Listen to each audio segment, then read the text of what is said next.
Welcome to Priceless Takes. And we are live from South Carolina in the United States of America. Welcome back, everyone, to episode 28 of Priceless Takes. I am your host, Luka Price. Joining me today, our always beloved guests, we have Oscar Hardcastle and Tyson McMullen. And new to the show today, my good friend, in his heyday, one of the best players to go around, and he's got predictions to back it up off the court. Reuben Lind, welcome to the show. How are you today, my man? Still in his prime. I'm feeling great. I'm ready to destroy the Lakers today. I'm feeling very confident about the Grizzlies, and I just want to say thank you for having me on the show.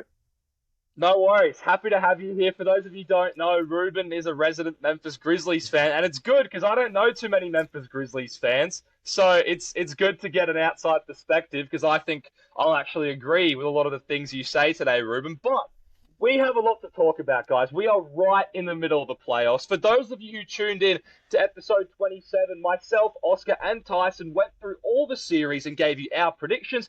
You can go watch that episode on Spotify or follow our Instagram, and you can see our post where we labeled our predictions. But so far, I mean, my Clippers prediction hasn't been so good, but for the most part, I think some things have happened. Injuries have been a big part. Obviously, Kawhi's gone out. We had the Draymond suspension. We now, for those of you who didn't keep up, Embiid has been ruled out for Game 4 against Brooklyn. He's got a right knee sprain from yesterday's match.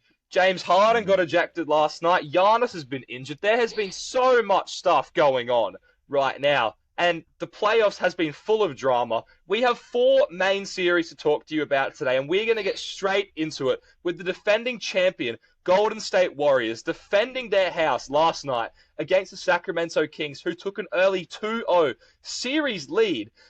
Along with that, Draymond Green was suspended after an incident with Domantas Sabonis. Myself included, got caught up in the hype. I did not think the Warriors were going to win Game 3, and I thought Draymond was too valuable to that team.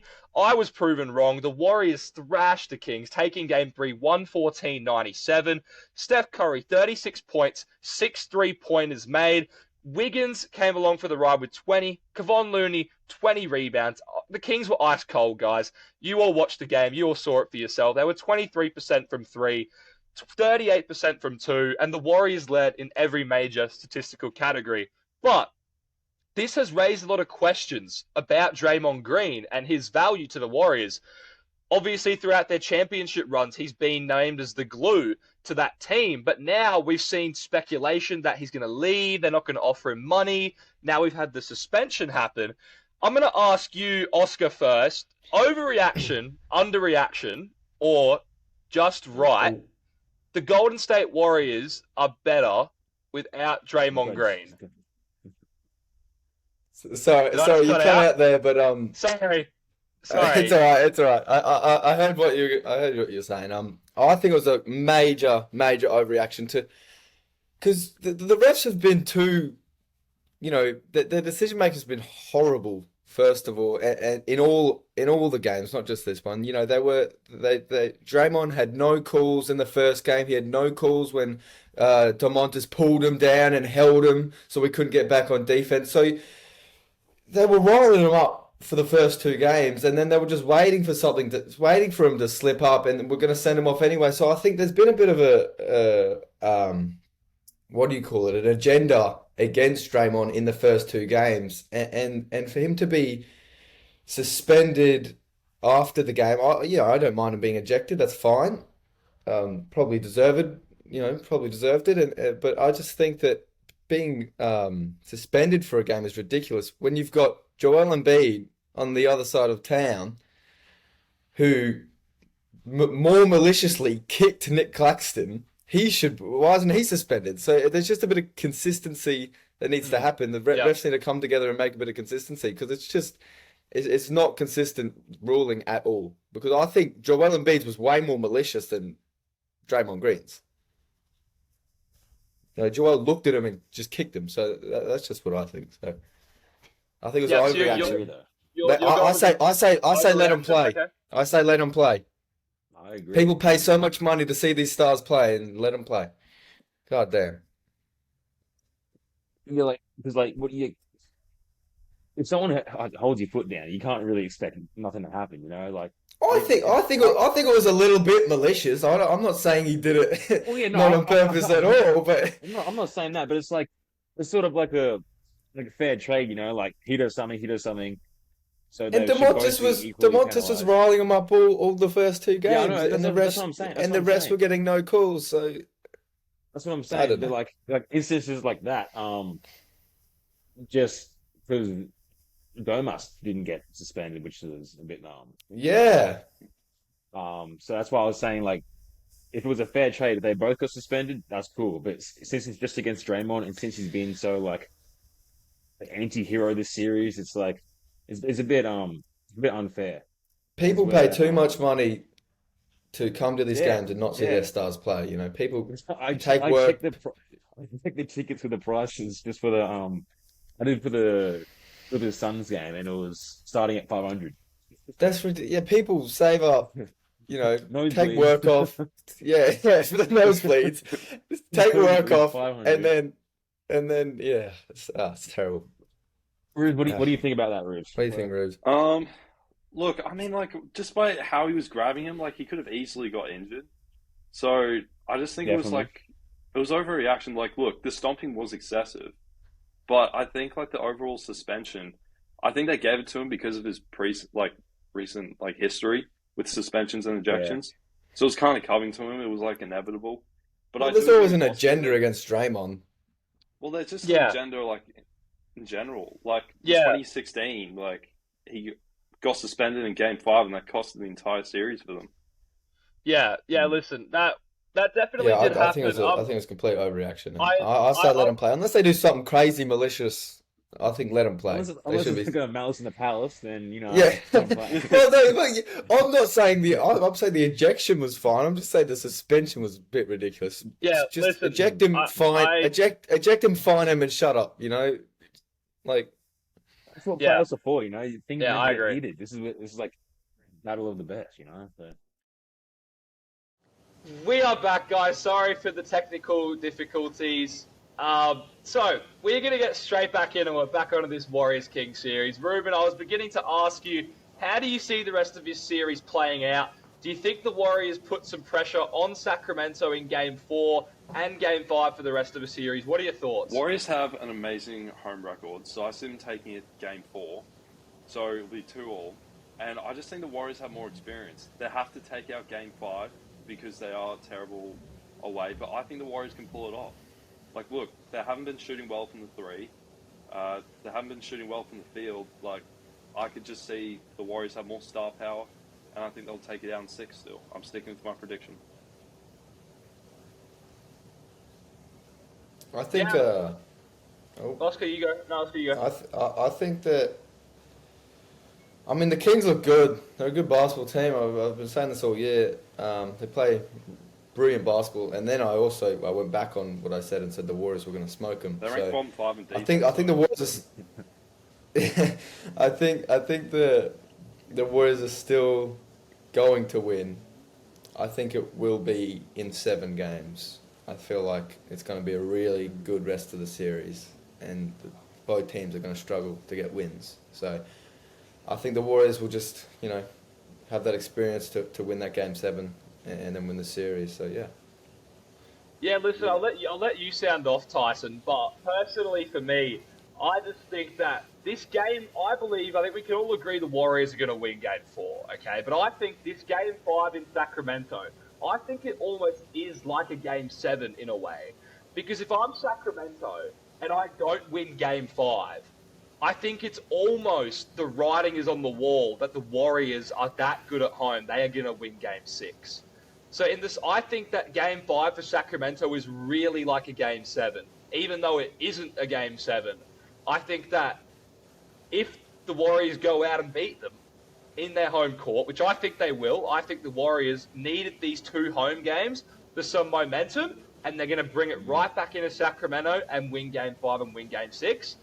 And because I think Game 5 will be like Game 7, and I just trust Steph Curry more than I trust De'Aaron Fox, because those are the 2 guys who hit those late game shots. Tyson, I'll let you sound off on your opinion, and then we'll move on to the next topic. Yeah, look, you just took the words out of my mouth. Like the first two games on the road they played, it honestly wasn't even they were pretty close games. They were pretty close games. First one was like what 3 points, and the second one was maybe like eight, just under 10. And then you got two games back at home. They smoke them at home. You get the momentum, and just with their expertise and skill, I just think they're just gonna roll out the series. It's just gonna be pure, what was it? Warriors dynasty basketball going back at it. Yeah, well, listen, the Warriors faced a bit of a, reality check moment. In similar to, I don't like comparing teams that often, but last year we saw Boston and Brooklyn, and everyone thought there's no way Boston's going to go into Brooklyn in Game 3 and smoke the Nets, and that's exactly what happened. And there were some people thinking this could be the end of the Warriors. The Kings are just a better basketball team, and they're going to go and win. And Steph and those boys said, no, we still have more to give. And I think this is going to be a defining game for the Warriors, and it's going to be great to see. We'll definitely have another episode, hopefully, as this series progresses. But we're going to switch gears here, and we're going to switch to the Eastern Conference, where this Eastern Conference series is really heating up. We've seen Giannis get injured, and it's kind of opened the door for the other teams, namely Philadelphia and Boston, who are set on a collision course to face in round 2. Last night, we saw the Joel Embiid incident with Nick Claxton. We discussed that just before. We think that was worse than the Draymond Green incident, but the Nets still lost the game. Philadelphia goes up 3-0. Tyrese Maxey played absolutely phenomenal. Now, on the flip side, we have Boston. Boston lost to Atlanta tonight. Now the series is 2-1. The Hawks won 130-122, still showing some fight in them, which I didn't think they had. But these two are going to face off in round 2 unless something catastrophic happens, and I think we can all mutually agree that nothing catastrophic is going to happen for these two teams. So, Tyson, I'm going to ask you first, out of what you've seen so far, who do you think is the more impressive team right now? Philadelphia or Boston?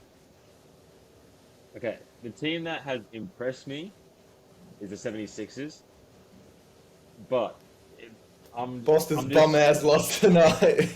yeah, the Ten Celtics choked lost. at the free throw. Jaylen Brown sort of bummed out.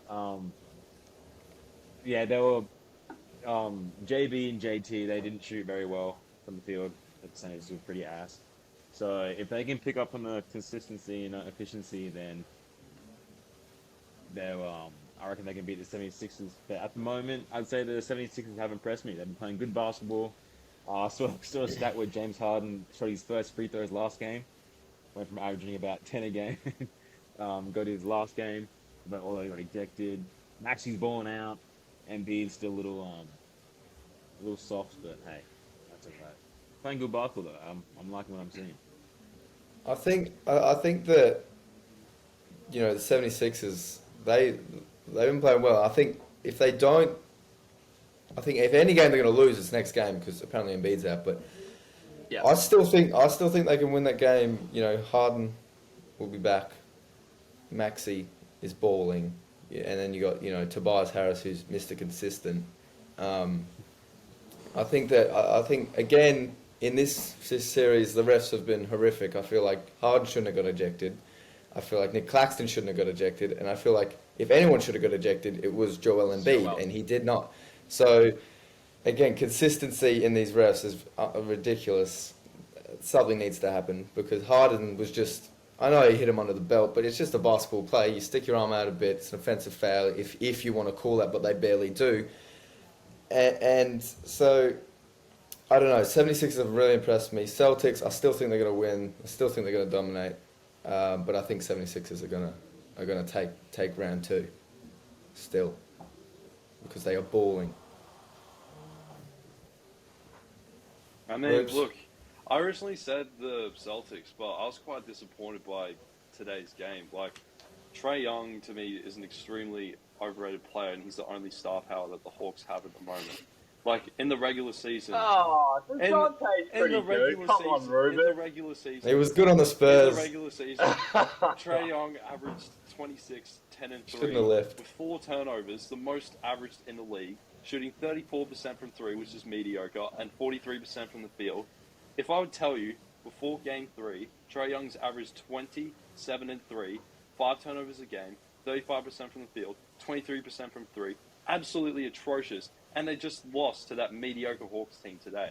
Whereas if you look at the other side, the 76ers, 3-0 against the Nets, which are quite an impressive team. Mikal Bridges. Against the bum-ass Nets team. Mikal Bridges is a hard ball scorer and is a top 3 defensive player of the year candidate. Based on They're average rooms. They're lucky to be there. Mikal Bridges is a solid They're player. lucky to be there. Dinwiddie is a solid floor general.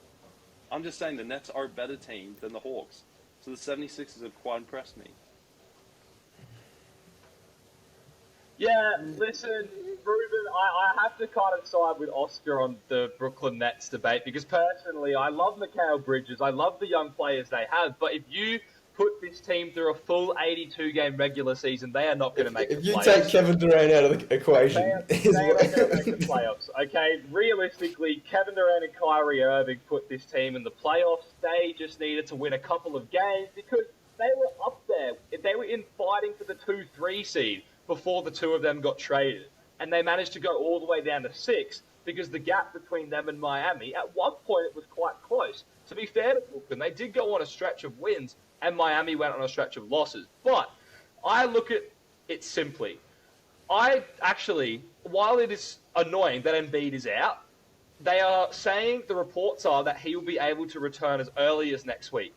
And I hate to keep making the same argument, but Joel Embiid's health cannot be trusted in the playoffs. And I just think it's just happened again. It has happened again completely. Because when, and this is, we're going to talk about this a bit later when we talk about Kawhi and his debacle, but there was no signs that Embiid had this injury last night. Like, all exactly, of a sudden, because team members call him soft before because he plays through every injury he gets until it kills him. Well, listen, look. I still think Philadelphia can finish the job against Brooklyn. I'm going to tell you why. Because Brooklyn has had their whole game plan centered around containing Embiid. And to be fair, they've done a pretty good job so far. He averages 20 points, 11 rebounds with 5 turnovers a game. Now, if I told you at the start of the series that's what Embiid would average, I think you'd probably be a bit surprised. Because that is well below... There's no MVP on the line, so... that's well, that's well below his MVP production this year. So... personally, I think that Philadelphia, the way they've been able to respond without Embiid performing, Tyrese Maxey had 10 points in clutch time, which is the last 5 minutes of the fourth quarter of a game. That is the most points in a playoff game in clutch time in the last 25 years. And the person who scored more points 25 years ago was a Sixer himself, Allen Iverson. So to do that, I think is extremely impressive. Now, what have I seen from Boston? I've seen Derek White, until tonight, average 25 points, 6 rebounds, 4 assists with 2.5 blocks. That is incredible. Tonight he only got 11 points, so he came back down to earth a bit. But Philadelphia is playing much better basketball right now than the Boston Celtics, in my opinion.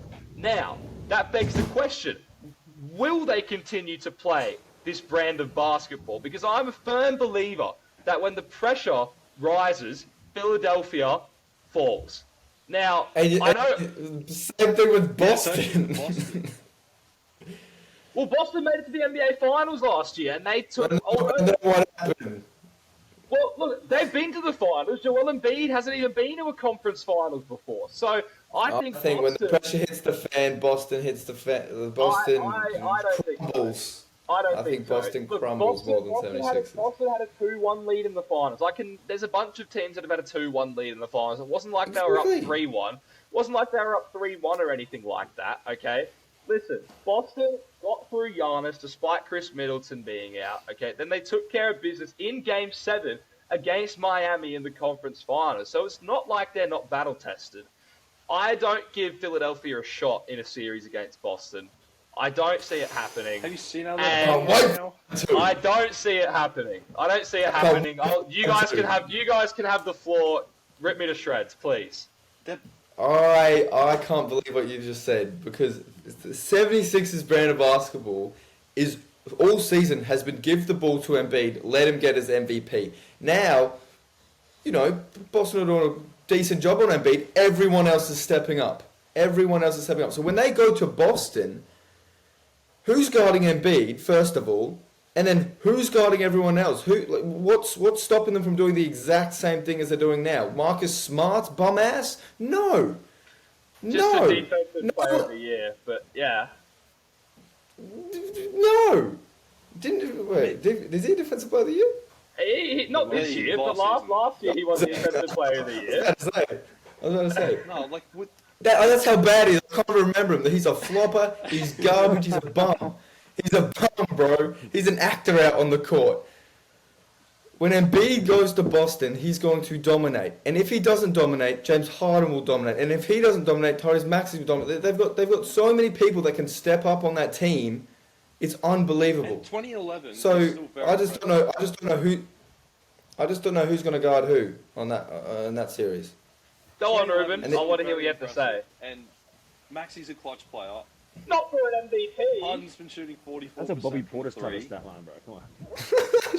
Shut up, D-man. Harden's a floor general. Like, the Celtics are too volatile. He's They lost better so than many you, mate. games this season to the Magic. They lost some games to the Rockets.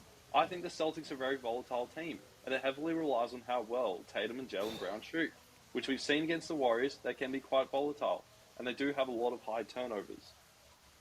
Because I think Tatum's been averaging 3 turnovers a game. Preach, Rubes. Preach that. He's been Preach averaging it. 3 turnovers a game. That's mediocre numbers. It is mediocre. I think it's going to be a great series. I don't think anyone's going to whitewash anyone, but I put Philly right in the mix here. I put Philly right in the And mix. Embiid's just too good. Like 2011 is He still is. insane, and people are saying like, yeah, the 5 turnovers is not great, but And 2011 that's still insane numbers. when he goes into a game 5 and drops 40, you guys are going to be crying on your knees, bro. In the Celtics series, you guys are going to be crying because this guy's clutched up for his team. And I've seen Jason Tatum That's- bottle the that game is- today in the free throw line. That's all I'm going to say. It's big chat, T-Man. T-Man's looking a bit. Well, T-Man loves his being Celtics. He loves his It's Celtics. so ironic as a if Lakers I'm being fan. honest, it's like no doubt it'll be a 7-game series, but it's just like it could be anyone's game just depending on who shoots the best. Like, 'cause like I don't think either team can defend either superstars. You know, if I'm being honest. But I do think Celtics may have a better chance of defending. The 76ers just Who's shutting down Embiid? Al Horford's bum ass? Okay, listen. The combination that Boston has is far more equipped to deal with Joel Embiid than the combination of Nick Claxton, who, seriously, he's the lightest 200-pound player I've ever seen in my entire life. He has no He's still grip a shot in his blocker, back though. whatsoever. But he has no business guarding Joel Embiid in the post. Who's He's going to hard. guard Joel Embiid in the post on that? I give Al Horford and Robert Williams a much better chance to guard Embiid than I do Nick Claxton. Horford's going to be Okay, he retired is the next skinniest season. big He's man a in the wheelchair entire right league. now. Horford averaging 2.5 conversation, blocks bro. a game too. Listen, Joel Embiid has 6 foot 14 points, 10 rebounds, 2 assists last night. Okay, if Brooklyn can do that to him, I believe Boston can do that as well. Now, listen, James Harden, he might play well through games 1 to 5, but when the chips get pushed to the middle of the table, he does not play well. In an elimination game against the Miami Heat last year, we saw him take 0 shots in the second half of an elimination game. So he clearly buckles under the pressure. Now, I will give it to you. Tyrese Maxey is the one player that Philadelphia have who can put this series in their favor. Now, 10 points, 3 rebounds, 1.8 assists, 4 games against the Boston Celtics this year. If you're going to tell me he's going to step it up, I might be willing to listen to that. But based off how he's played in the regular season, I don't see it. At the end of the day, I think in a 7-game series, Boston is far more equipped to deal with Philadelphia, and that is going to be the difference. And that is going to be the difference in their experience. And you can't tell me I'm wrong. And when they win, They lost to Atlanta! Blasphemy. They lost One to game. Atlanta. So what? Doesn't One matter. game. They lost to the Hawks. LeBron, when he went to the finals in 2018, the Indiana Pacers took him to 7 games in the first round, but no one was crying about it then. LeBron, that bomb-ass team. I'm just saying. You took a 2018 LeBron's team where he had to drag that team from the dark I'm just depths. saying, one loss in the first round doesn't matter. The Celtics shouldn't have made the finals last year. It doesn't matter. At the end of the day, it doesn't matter, but it matters right now when they've lost to this bomb-ass Atlanta Hawks team who are just happy to be there. They've got a smile on their face. When Hawks Boston win the fans- next 2 games, no one's going to care about Game 3, but they lost. When they Hawks just fans watched them in the next 2 games. Hawks fans are going crazy right now because they just beat the Celtics. They're just happy to be there. They've got a smile on their face. They're just... Oh. Listen. They shouldn't lose a game. For a team that should be in the NBA Finals, they shouldn't lose that game. Look, well, I agree with that, but we're not going to talk about that now. We have plenty of other things to debate. Once we finish these first round series, we're going to get into it. But, yes, Oscar, we are going to talk about the Clippers. And I don't really want to talk about them anymore because Kawhi's been ruled out for Game 4. There isn't really much to say at this point, so we're going to keep it fairly short and sweet before we get on to the predictions for the Lakers-Memphis series. But Phoenix is up 2-1, right? They won 129-124 last night. Booker and Durant combined for 73 points in total. Russell Westbrook and Norman Powell on the other side combined for 72 points. So, in terms of the 2 top scorers from both teams, it was fairly even matchup. But how did that Norman get 42? Because Norman Powell's a bucket. But anyway, the other Phoenix starters completely outplayed the Clippers. There was a lot of complaints on Twitter. I saw that Phoenix had 46 free throws to the Clippers 25, but personally, some questionable calls, but I think the refereeing wasn't that horrible, except for a couple of calls down the end. But the main story of this series, guys, Kawhi Leonard, 38 points in Game 1, upset. 31 points in Game 2, not quite the victory. All of a sudden, he has a right knee sprain, and he is out for Game 3, and he has just been ruled out for Game 4 tonight. And I personally don't think the Clippers are going to be able to beat the Suns without Kawhi Leonard. Paul George is already out. But I want to hear from you guys. Reuben, I'll ask you first. What has surprised you more in this series? Has the play of Phoenix surprised you more? Or has the play of the Clippers surprised you more in terms of how they're playing based on the expectations going into the series for each team? Look, I think the Suns should be dominating right now, and it's quite concerning for how reliant that they are on the stars because over the last few games, like Booker's been averaging like 44 minutes, Durant's been averaging 43, Durant's like 34. Like if they go far in the series, that's going to cost them because they're so reliant on him playing high minutes. And Chris Paul at 38, he's been like playing 39 minutes. He's going to be retired soon. That's absurd. And, it's a 5-point game against the Clipper team without their 2 best players. And people raving about the Suns, they're going to win the West, they're going to win the... No. Poor Chris Paul. They're so reliant on their 3 stars shooting well. And we've seen in Game 1 that they're easily 2 stars being able to be beaten. And, look, I think with Game 3, I was disappointed with the Clippers because the amount of turnovers, 18 turnovers, that's way too many turnovers. And guess where 6 of them came from? Russell Westbrook. Look, I'll give it to you. He had high volume assists. I think it was close to getting a triple-double, but 6 turnovers, that does not contribute to winning basketball, and they need to cut those turnovers down. And I think if they do, I think the Clippers could have won the last game. And I'm just shocked about how close the series is overall. Luka, that little snarky remark about Chris Paul not being a star, he took your bum-ass franchise and put it on the map. He took your... He put a name around your franchise, Lob City, for a couple years. Shut up. Shut up.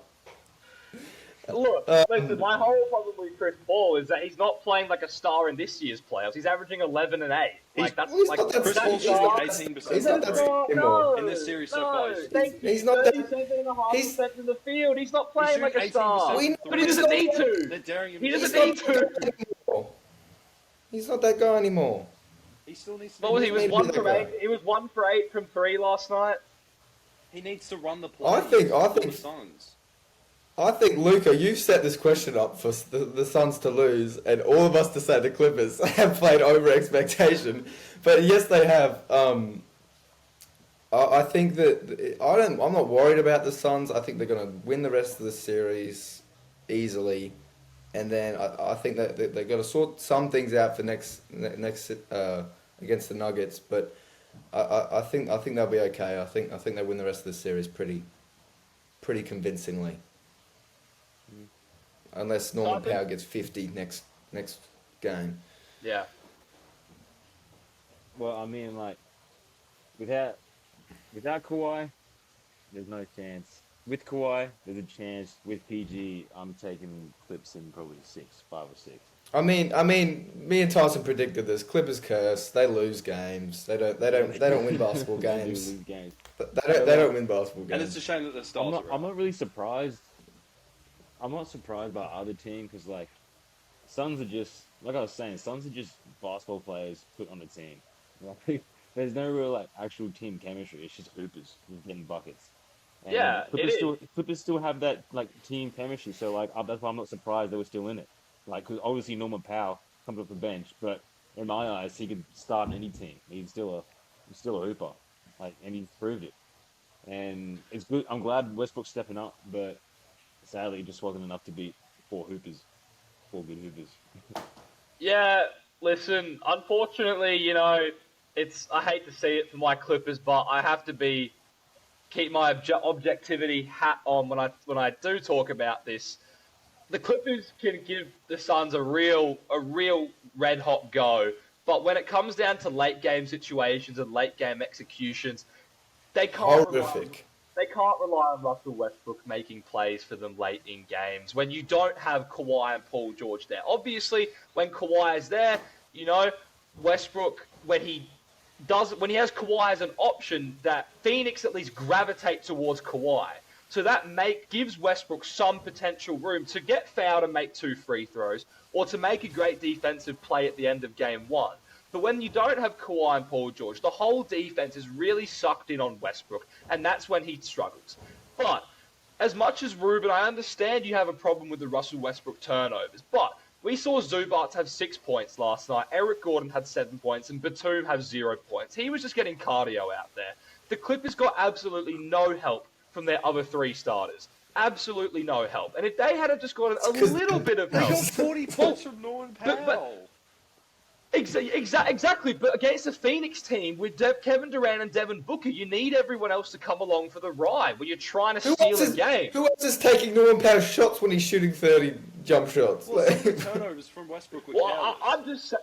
They could easily be avoided. Well, some of them were, but Zubac was wide open and wasn't looking for the ball and hit him in the head, and that's one of your 6 turnovers right there. But, listen, I don't want to talk about this too much because I think the writing's on the wall. Kawhi's not going to play another game in this series, and the Clippers aren't going to win. I hate to say it, but Tyson's going to end up being right, and the Suns are going to end up winning this game in 5 series. So, Tyson, kudos to you. It's tough being a Clippers fan, baby. It is tough being a Clippers fan. And unfortunately, Reuben, I believe that the Clippers would have won this series with Kawhi and Paul George, but it didn't happen. So we can't conclusively say that. That's just what I personally believe. But we can only comment on what has happened. And unfortunately, Oscar, you also hit the nail on the head. The Clippers curse has turned its ugly head. But on to our final segment of the show. We're going to talk about the Los Angeles Lakers and the Memphis Grizzlies. And Reuben and Tyson, I know you have a lot to say. Oscar and I also have a lot to say. But what a fascinating series this has turned into. The Grizzlies handled the Lakers pretty calmly in Game 2 without Ja Morant, 103-93. The game wasn't really close. Afterwards, Dillon Brooks wanted all the smoke. When asked in an interview about his confrontation with LeBron James, he responded, and I quote, "I don't care. He's old. I poke bears. I don't respect someone until he gives me 40. Now, LeBron so far is averaging 25, 12, and 4, 50% field goal, 25% three-pointers. The Grizzlies have been getting contributions equally from everyone, but I want to know a 2-part question. Tyson, I want to ask you first, being the Lakers fan, I feel like you probably sympathize with LeBron the most out of this. What shot do you give the Grizzlies winning game 3? And 2, how much do you think Dillon Brooks' statement is going to affect LeBron James' performance? Are we going to see him try drop 40, or are we going to see him stick to his usual game that he's been playing so far this series? Okay. To answer your first one, I don't think Grizzlies will win third one. Which will lead into my next statement is I think LeBron's going to actually be LeBron, you know? Like, what we've seen from the first 2 games, he's sort of just, like, tilt back, you know? Like he would do his thing, but, like, he's sort of giving it to, like, Rui and Reeves, you know, to really show them what they're made of. And they've been really good as well. But I think Brooks has definitely, you know, fueled a bit of a fire. And I think LeBron will most likely show people who he actually is and will put on a masterclass and make sure the Lakers win and make it known. I think that's the go, just to make it known so Brooks, you know, can step back on his statements and Shut his dumb ass up. Yeah, just think about what he said because, like I said, LeBron can Clown. be LeBron when he wants. He definitely can he can do what he wants. He can control the game at his own pace. He can do He just can't shoot So a it's three, just though. a matter of 25% from 3, shocking. hey, look, I'm not going to say about his LeBrick. threes, but LeBron can be LeBron when he wants. And with 80 remembers how to play basketball, it would probably help as well. Yeah, that would help. It would help. It definitely would help if, you know, if 80 just He made Xavier Stop Tillman look playing like like a- Anthony Davis. like a junior varsity player. But yeah. Oh well. But that's that. That's my take. Bruce. Well, look, I originally actually had the Lakers winning in 7, but I've looked at these last 2 games. The Lakers aren't really as invincible as people perceive them to be. Look, I'll give it to you. Since the All-Star break, they've had the best record, I think, either in the NBA or definitely in the West. But I think if you contain Anthony Davis, I think I give us a really good chance. Like, he shot 4 of 14 from last night, and just to run some quick stats, I'm not really fussed about LeBron either, because every time he shoots a 3, I just chuckle. I just laugh at it. He shot 30% from the regular season. Absolutely abysmal. Shooting 25%. I can't believe this LeBron slander. LeBrick is Let me like an absolute clown in this playoff series from 3. But look, all jokes aside, like LeBron, when he scores 30 plus in the regular season, the Lakers are 12 and 13. So it's not like the olden days where LeBron can have really good stats and it carries teams to winning. But when you look at Anthony Davis, when he scores 30 plus, the Lakers are 15-5. So I think if you contain Anthony Davis, control him from like getting the boards, crashing into the paint, let him settle for the jump shot, I give the Grizzlies a really good chance. And I think one of the big points of stopping Anthony Davis is making sure that Jaren Jackson Jr. doesn't get into foul trouble. In the regular season, I think he averaged the most amount of fouls committed at 3.6. I think if he doesn't get fouled out, he'll be able to control Anthony Davis. And I give the Grizzlies a really good chance. And look, about Dillon Brooks, I'm not a big fan of his antics, but I really think he gets the Grizzlies going. And look, I don't agree with what he necessarily says, because I looked at something, and Dillon Brooks against LeBron, LeBron was 11 of 18 from the field, 4 assists, 0 turnovers, 26 points, and this is all in 13 minutes. I was hoping you'd bring that up. I mean, Dillon Brooks just needs to shut up and stick to his game. But look, I really kind of find it funny and comedic how it does kind of bring the team together, I think. But yeah, I don't think the Lakers are invincible, and I think Grizzlies have a good chance of taking out the series. Interesting. Yeah, Oscar, you seem like you have a lot to say.